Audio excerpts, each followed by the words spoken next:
యాగం యోగాన్ని కలిగిస్తుంది అంటారు. టీడీపీ అధినేత చంద్రబాబు ఉండవల్లిలోని తన నివాసంలో 3 రోజుల పాటు యజ్ఞం చేశారు. ప్రజాహితం కోసం చండీ యాగంతో పాటు సుదర్శన నారసింహ హోమం కూడా నిర్వహించారు. చంద్రబాబు ఆహ్వానంతో ఈ కార్యక్రమానికి గుంటూరు, కృష్ణా జిల్లాల టీడీపీ నేతలు హాజరయ్యారు. ఎప్పుడూ బిజీగా ఉంటూ వర్క్హాలిక్గా పేరు పొందిన చంద్రబాబులో వచ్చిన ఈ ఆకస్మిక మార్పు చూసి ఆశ్చర్యపోయారు. ఆపుకోలేని కొంతమంది నేతలు ఏకంగా ఆయన్నే అడిగేశారు. యాగం ఎందుకు చేస్తున్నారని ప్రశ్నించారు. వారికి చంద్రబాబు చెప్పిన సమాధానం ఏమిటో తెలుసుకోవాలంటే ఈ ఇన్సైడ్ స్టోరీ చూడాల్సిందే.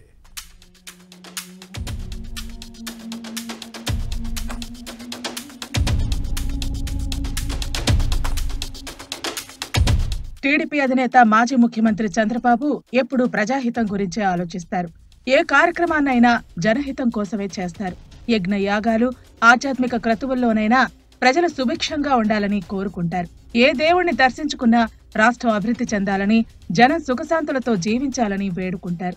ఇటీవల నిర్వహించిన యజ్ఞంలోనూ అదే పని చేశారు చంద్రబాబు.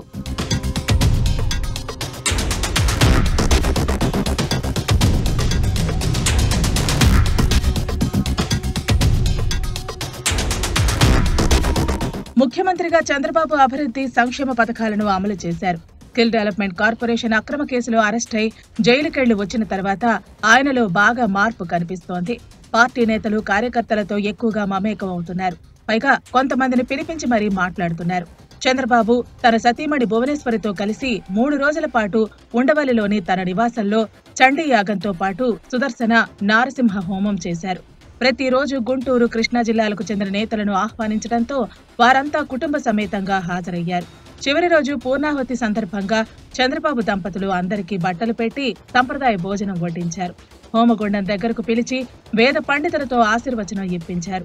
అందరితో కలిసి ఫోటోలు దిగారు. సహజంగా చంద్రబాబు ఉదయం నుంచి సాయంత్రం వరకు ఎడతెరిపి లేకుండా అపాయింట్మెంట్లు, సమావేశాలతో బిజీగా ఉంటారు. అటువంటి నేత 3 రోజుల పాటు యాగంలో గడిపారు. ఆధ్యాత్మిక కార్యక్రమాల్లో పాల్గొనే చంద్రబాబు ఆయన తన ఇష్టదైవమైన తిరుమల శ్రీవారిని దర్శించుకుంటారు.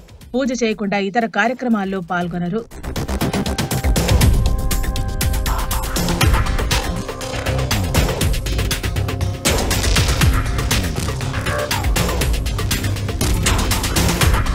సహజ శైలికి విరుద్ధంగా చంద్రబాబు యాగం చేయటంపై కృష్ణా జిల్లాకు చెందిన ఓ నేత ఆయన దగ్గర ఈ విషయాన్ని ప్రస్తావించారు. జైల్లో ఉన్నప్పుడు తన కోసం ప్రజలు పూజలు చేసిన విషయాన్ని గుర్తు చేశారు. మరికొందరు హోమాలు కూడా నిర్వహించిన అంశాన్ని ప్రస్తావించారు. దేవాలయాల్లో అన్నదానం చేసిన విషయం ఆ నేతల దృష్టికి తెచ్చారు. అలాంటి వారితో పాటు ప్రజలు, టీడీపీ కార్యకర్తలు నేతల సుఖశాంతుల కోసమే యాగం చేశానని చంద్రబాబు చెప్పడంతో ఆ నేతలు ఆశ్చర్యపోయారు. పూర్తిగా భక్తి శ్రద్ధలతో నిర్వహించిన యాగఫలం తమకు తప్పనిసరిగా దక్కుతుందని టీడీపీ నేతలు అంటున్నారు. చంద్రబాబు జైలు నుంచి వచ్చిన తర్వాత బయట జరిగిన కొన్ని విషయాలను కుటుంబ సభ్యులతో పాటు పార్టీ సీనియర్ నేతలు కూడా వివరించారు. మీడియా ద్వారా ముందే కొన్ని విషయాలు తెలుసుకున్నప్పటికీ తన కోసం ప్రజలు ఎంతగా ఆందోళన చెందారో తెలిసి చంద్రబాబు ఆశ్చర్యపోయారు. సతీమణి భువనేశ్వరితో పాటు కుటుంబ శ్రేయోభిలాషులు కూడా యాగం చేస్తే అరిష్టాలు, ప్రతిబంధకాలు, అవాంతరాలు తొలగిపోతాయని చెప్పినట్టు తెలిసింది.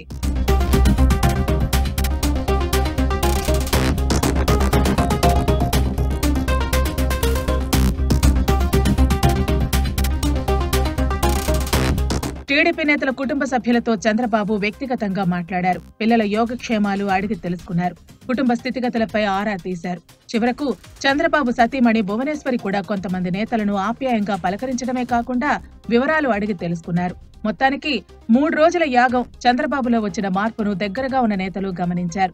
ఇప్పుడు ఈ సందేశం కేడర్లోకి బాగా వెళ్లింది. కొసమెరుపు ఏంటంటే యాగం 2వ రోజు నారా లోకేష్, ఐపాక్ వ్యవస్థాపకుడు ప్రశాంత్ కిషోర్ ను ఉండవల్లిలో చంద్రబాబు నివాసానికి తీసుకొచ్చి రాష్ట్రంలో చోటు చేసుకుంటున్న రాజకీయ పరిణామాలు, భవిష్యత్ కార్యాచరణపై చర్చించడం హాట్ టాపిక్ గా మారింది. మొత్తానికి చంద్రబాబు యాగంతో అంతా మంచే జరుగుతుందని భావిస్తున్నారు.